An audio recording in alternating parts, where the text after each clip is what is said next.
Financial markets పై పట్టు సాధించాలనుకునే వాళ్ళు Revanth conduct చేసే వెబినార్ కోసం ఈ నెంబర్ కి కాల్ చేయండి. నమస్తే, వెల్కమ్ టు సుమన్ టీవీ. నేను విష్ణు. ప్రస్తుతంతో పాటు amphi registered mutual fund distributor wealthy Chakradhar గారు ఉన్నారు. వారితో మాట్లాడదాం. సార్ నమస్తే. సార్ చక్రధర్ గారు. నమస్తే సార్. చక్రధర్ గారు, తక్కువ రిస్క్తో పెద్ద మొత్తంలో వెల్త్ని క్రియేట్ చేయడానికి పిఎంఎస్ మంచి ఆప్షన్ అంటారా, లేదంటే మ్యూచువల్ ఫండ్స్ మంచి ఆప్షన్ అంటారా? అసలు ఇది మంచి క్వశ్చన్ అండి. చాలా మంది కూడా నాకు కాల్ చేస్తున్నారు. పిఎంఎస్లో రిస్క్ ఎక్కువ ఉంటుందేమో, మ్యూచువల్ ఫండ్స్లో రిస్క్ తక్కువ ఉంటుంది, మరి ఎక్కడ పాసిబిలిటీ ఉంది మనకి ఇన్వెస్ట్మెంట్ చేయడానికి, అలాగే మంచి వెల్త్ కూడా కావాలి, అట్ ద సేమ్ టైం మంచి వెల్త్ కూడా కావాలి, రెండు ముఖ్యమే, రిస్క్ ముఖ్యమే, రిటర్న్ ముఖ్యమే అన్న డైలమాలో చాలా మంది ఉన్నారు. యాక్చువల్గా బేసికల్గా మ్యూచువల్ ఫండ్స్కి పిఎంఎస్కి డిఫరెన్స్ ఏంటనో చూద్దాం సార్. ఇప్పుడు మ్యూచువల్ ఫండ్స్ ఒక ఎగ్జాంపుల్తో చెప్తాను. ఇప్పుడు మ్యూచువల్ ఫండ్స్ ఉందనుకోండి, ఇది ఒక అపార్ట్మెంట్ లాంటిది. మీకు అపార్ట్మెంట్లో ఎలా ఉంటుందంటేనండి, ఒక 600 గజాల ల్యాండ్లో ఒక 20 ఫ్లాట్స్ కడతారు, ఒక 5 ఫ్లోర్స్ కడతారు, ఒక్కొక్క ఫ్లోర్కి 4 ఫ్లాట్స్ ఇస్తారు. ఇచ్చి ఆ 4 ఫ్లాట్స్ వాళ్ళకి ఏం చెప్తారంటే, ఈ మొత్తం 600 గజాల్లోనూ మీరు ఓనర్షిప్ ఉంది, 30 square yards undivided share holding అంటారు. అంటే ఎక్కడ 30 స్క్వేర్ యార్డ్స్ తెలియదు, మొత్తానికైతే ఓనర్షిప్ వస్తుంది. అలాగే మ్యూచువల్ ఫండ్స్లో జరిగేది ఏంటంటే, మనందరి దగ్గర పూల్ చేస్తారు, అమౌంట్ని పూల్ చేసి స్టాక్స్ కొంటారు. రిలయన్స్ ఇండస్ట్రీస్ కావచ్చు, మన హెచ్డిఎఫ్సి బ్యాంక్ కావచ్చు, ఐసిఐసిఐ బ్యాంక్ కావచ్చు, అట్లా స్టాక్స్ కొని వాటిని యూనిట్స్ కింద డివైడ్ చేసి మనం పెట్టిన ఇన్వెస్ట్మెంట్ పరంగా మనకి యూనిట్స్ అనేది ఇస్తారు. డైరెక్ట్ ఓనర్షిప్ అనేది మ్యూచువల్ ఫండ్స్లో మనకి రాదు. వేరస్ పిఎంఎస్ అనేది ఏంటంటేనండి, ఒక ఇండిపెండెంట్ బిల్లా లాంటిది. ఆ 150 స్క్వేర్ యార్డ్స్కి ఓనర్షిప్ మనమే. మనకంటూ ఒక డిమాట్ అకౌంట్ ఓపెన్ చేస్తారు. మన డిమాట్ అకౌంట్ ఓపెన్ చేసి మనం పెట్టిన 50 lakhsకి కావును వాళ్ళు కొనే ప్రతి షేరు అది ఓనర్షిప్ మనమే ఉంటాం. సో ఇట్లా ఇది ఒక ఇండిపెండెంట్ హౌస్లో ఉన్న బెనిఫిట్స్ ఏవైతే ఉంటాయో అలాంటివన్నీ మన పిఎంఎస్లో ఉంటాయి. ఎందుకంటే చూడండి, ఇప్పుడు మన దగ్గర ఒక 30 lakhs ఉందనుకోండి, ఆ 30 lakhsలో మనకి అపార్ట్మెంట్కి తప్ప ఓపెన్ ల్యాండ్ రాదు. ఒక ఓపెన్ ల్యాండ్లో కట్టుకోవాలి, ఇల్లు కట్టుకోవాలంటే 30 lakhs అవ్వదు. కాబట్టి మనం అపార్ట్మెంట్కి వెళ్తాం. ఈ క్వశ్చన్ ఇక్కడ వస్తుంది అంటే, ఎవరి దగ్గర 50 లక్షలు ఉన్నాయో, లేదా ఎవరి దగ్గర 1 crore rupees ఉందో, ఆ 1 కోటి రూపాయలు ఉన్న వాళ్ళ దగ్గర ఒక ఆప్షన్ వస్తుంది. ఈ 1 కోటి రూపాయలు పెట్టి నేను ఒక ఫ్లాట్ కొనాలా, లేదా ఒక ఇండిపెండెంట్ హౌస్ కొనుక్కోవచ్చా అన్న ఆప్షన్ వస్తుంది. సో అలాంటప్పుడు చాలామంది ఏం చేస్తారంటే, ఇండిపెండెంట్ హౌస్కి ఇంపార్టెన్స్ ఇస్తారు. ఎందుకంటే ఎప్పటికైనా ల్యాండ్ నాదే, ఫ్యూచర్లో ఒక 30 years అయినా కూడా ఎప్రిషియేషన్ తప్ప డిప్రిషియేషన్ ఉండదు. ఇట్లాంటి ఆప్షన్స్ అన్ని మనకి ఇండిపెండెంట్ హౌస్లో ఉంటాయి. ఈ అపార్ట్మెంట్లో ఏంటంటే మనకి డిప్రిషియేషన్ ఉంటుంది తప్ప ఎప్రిషియేషన్ రాదు అని చెప్పి చాలామంది మొగ్గు చూపిస్తారు. అట్లాగే మన దగ్గర ఒక 50 lakhs మాత్రం మన దగ్గర ఉన్నాయి అంటే వాళ్ళకి ఆప్షన్ ఉంది, మ్యూచువల్ ఫండ్స్లో ఇన్వెస్ట్మెంట్ చేయాలా, పిఎంఎస్లో ఇన్వెస్ట్మెంట్ చేయాలా అని. అయితే వీటి రెండింటిలో ఉన్న అడ్వాంటేజ్ ప్లస్ ఏంటి, మైనస్ ఏంటి చూద్దాం. ఇప్పుడు చూడండి, మ్యూచువల్ ఫండ్స్లో మనం పెట్టాం 50 lakhs. రేపు పొద్దున్న ఒక ఏదైనా ఎమర్జెన్సీ వచ్చింది అనుకోండి, సపోజ్ అందులో మనం 5 lakhs డ్రా చేయొచ్చు, ఒక 10 lakhs డ్రా చేయొచ్చు. ఏమవుతుంది, తక్కువ 40 lakhs మాత్రం మ్యూచువల్ ఫండ్స్లో ఉంటాయి. కానీ పిఎంఎస్లో అలా కాదండి, మినిమం 50 lakhs పెట్టాలి. మినిమం 50 lakhs పెట్టాల్సినప్పుడు మనకి 5 lakhs విత్డ్రా చేయాలంటే చేయలేము. అన్లెస్ మార్కెట్లో పెట్టిన 50 lakhs గ్రో అయ్యి అదొక 60 lakhs పెరిగింది అనుకోండి, ఆ పెరిగిన 60 lakhsలో కాబట్టి మనం 5 lakhs డ్రా చేయొచ్చు, రిటర్న్ అమౌంట్ మాత్రమే రిటర్న్ అమౌంట్ తీసుకోవచ్చు. కానీ ఎప్పటికీ కూడా 50 lakhs అనేది మెయింటైన్ చేయాలి. క్యాపిటల్ తీయలేము. తీస్తే మొత్తం తీయాలి. ఎలా అయితే ఒక ఇండిపెండెంట్ ల్యాండ్లో 150 స్క్వేర్ యార్డ్స్ ఉందనుకోండి, అమ్మితే మొత్తం అమ్మాలి. అంతేకాని అందులో 50 గజాలు అమ్మలేము, ఒక 10 గజాలు అమ్మలేము. సో అట్లా పిఎంఎస్లో కూడా అమ్మితే మొత్తం అమ్మాలి, అంతేకాని ఒక పార్ట్గా దాన్ని అమ్మలేము. అదొక ప్లస్ మైనస్ పాయింట్ ఉందండి. వేరే రిటర్న్స్ పరంగా చూస్తే మాత్రం అప్రిషియేషన్, ఈ క్రిసిల్, మీకు క్రిసిల్ ఐడియా ఉంది, క్రిసిల్ వాళ్ళు రేటింగ్ ఇస్తారు బాగా.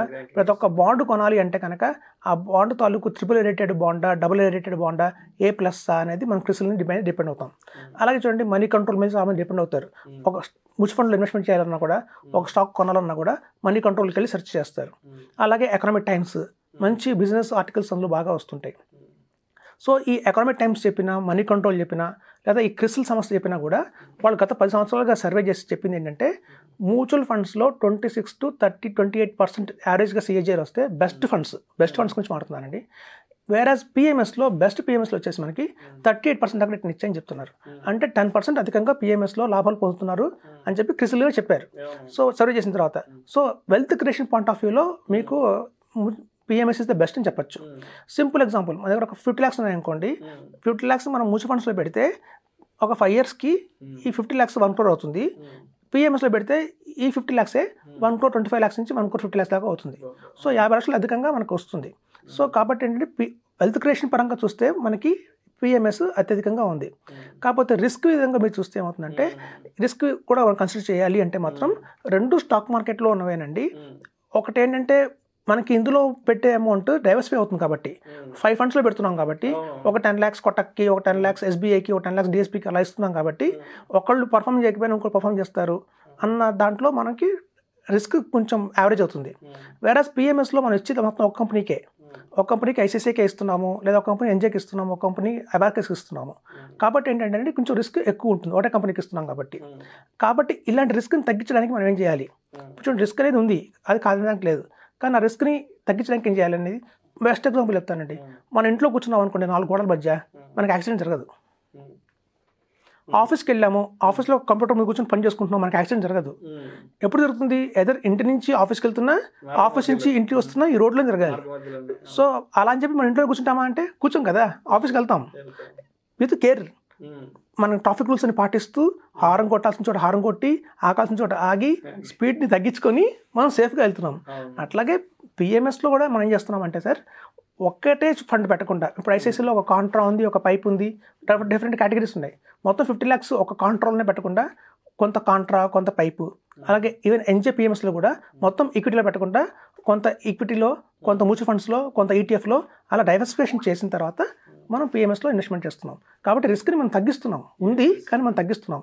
ఇప్పుడు చూడండి, పిఎంఎస్లో కూడా కొన్ని కేటగిరీస్ ఉంటాయండి. ఏ కేటగిరీ అంటారు, బి కేటగిరీ అంటారు, సి కేటగిరీ అంటారు. ఎలా అంటే ఇప్పుడు చూడండి, చాలామందికి రిస్క్ రిటర్న్ 2 కళ్ళలా చూసుకోవాలండి. మాకున్న ఈ పరిశోధనలో 20 years ఆఫ్ ఎక్స్పీరియన్స్లో మనం చేసేది ఏంటంటే, రిస్క్ని మనకి ఇంపార్టెన్స్ ఇవ్వాలి, రిటర్న్కి ఇంపార్టెన్స్ ఇవ్వాలి. ఇప్పుడు వెల్త్ క్రియేట్ మనం ఎలా చేయాలంటే, రాబోయే రోజుల్లో కూడా గోల్డెన్ ఎరా అని చెప్తున్నాం. అంటే మీకు చూడండి, 2000 నుంచి 2020 దాకా డైమండ్ ఎరా అని చెప్పాం. ఎందుకంటే 2000లో పొరపాటున కనుక మనం 1 lakh టీసీఎస్ షేర్లు కొన్నా, 1 lakh ఇన్ఫోసిస్ షేర్లు కొన్నా ఇవాళ 10 కోట్ల దాకా ఉండేది, కానీ ఎవరు చేయలేకపోయాం. సో 2020 నుంచి 2040 ఏదైతే ఉందో దీన్ని గోల్డెన్ ఎరా అంటున్నారు. ఈవెన్ కేంద్ర ప్రభుత్వం కూడా దీన్ని అమృత కాలం చెప్పింది. ఇలాంటి అమృత కాలంలో మనం చాలా మంచిగా ప్రాపర్గా ఇన్వెస్ట్మెంట్ చేసుకుంటే మనకి రిటర్న్స్ అత్యధికంగా పొందే అవకాశం ఉంది. 2040 తర్వాత మన ఎకానమీ అంత సపోర్ట్ చేయదు, ఇంత రిటర్న్స్ రావు. సో రిటర్న్స్ వచ్చే టైంలోనే మనం జాగ్రత్తగా ఉండాలని చెప్తున్నారు. సో ఈ పిఎంఎస్లో మనకు వచ్చే అడిషనల్ అడ్వాంటేజ్ ఏంటంటేనండి, మనం సెగ్రిగేట్ చేస్తున్నాం. అంటే పిఎంఎస్లో మొత్తం పార్టిసిపేట్ చేస్తున్న ఎన్ని కంపెనీస్ ఉన్నాయి, ఆ కంపెనీస్లో కూడా ఏ పర్ఫార్మ్ బాగా చేస్తున్నాయి, ఏ తక్కువ చేస్తున్నాయని చూసుకొని, వాళ్ళ ఎవరైతే హ్యాండిల్ చేస్తున్నారు ఫండ్ మేనేజర్, వాళ్ళ ఎక్స్పీరియన్స్ ఏంటి, గతం ఎక్స్పీరియన్స్ చూసుకొని, వాటి ట్రాక్ రికార్డ్ తీసుకొని 5 years 10 years CAGR చూసుకొని మనం ప్రాపర్గా గైడ్ చేస్తున్నాం. కాబట్టి పిఎంఎస్లో రిస్క్ తగ్గుతుంది, రిటర్న్ కూడా చాలా భారీగా వస్తుంది మ్యూచువల్ ఫండ్స్తో కంపేర్ చేస్తే. కాబట్టి పిఎంఎస్ ఇస్ ద బెస్ట్ అని చెప్తున్నాం. Thank you so much Chakradhar గారు. వెల్త్ క్రియేషన్కి తక్కువ రిస్క్తో పిఎంఎస్ మంచిదా లేదా మ్యూచువల్ ఫండ్ మంచిదా అనే దాని గురించి చాలా చక్కగా మంచి బెస్ట్ ఎగ్జాంపుల్స్తో మీ అనాలిసిస్ తెలియజేశారు. Thank you so much sir. Suman టీవీలో మీ పర్సనల్ అండ్ బిజినెస్ ప్రమోషన్స్ కోసం కింది నెంబర్కి కాంటాక్ట్ చేయండి.